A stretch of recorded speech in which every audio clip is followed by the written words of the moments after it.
What follows is an effort to peer through 6 decades of history and mythologizing to offer what we know about President John F. Kennedy and what we can surmise about what might have happened had he lived.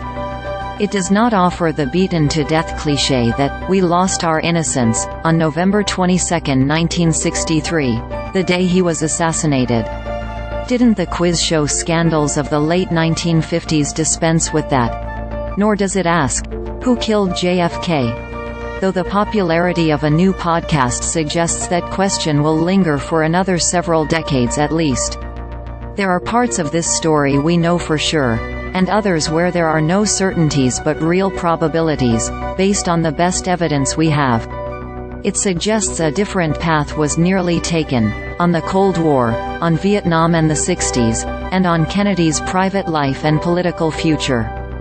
Had JFK lived, it would not only have changed the course of American history, but how we view the 35th president and his legacy.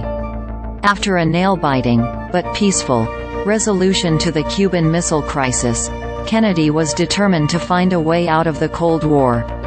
He had run for president in 1960 as a defense hawk, raising the specter of a non-existent missile gap with the Soviet Union, and had backed the disastrous Bay of Pigs assault on Fidel Castro's Cuba, which had allied with the Soviet Communists.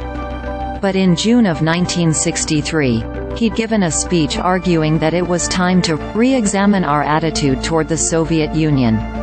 A few months later, Washington and Moscow agreed to a limited, nuclear test ban and more than 2/3 of the Senate voted to ratify it. A journey of 1,000 miles begins with a single step, JFK said, quoting a Chinese proverb. But it was a notable step for a generation that had spent school days crouching under their desks to prepare for a nuclear attack. 15 years after World War II had left America as the only real economic superpower, the numbers told an enviable story. Unemployment was at 5% and declining. The inflation rate was 1.2%.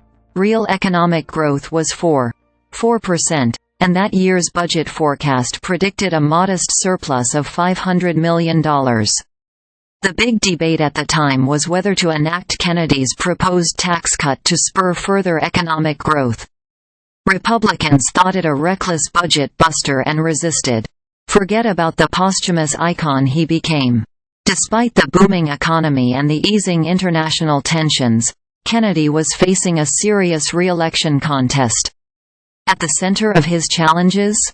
Race. After 2 years of diffident efforts on civil rights, in part because segregationist Democratic committee chairs held his agenda hostage in Congress, he had thrown himself behind a serious civil rights bill in the wake of violent police attacks on peaceful protesters.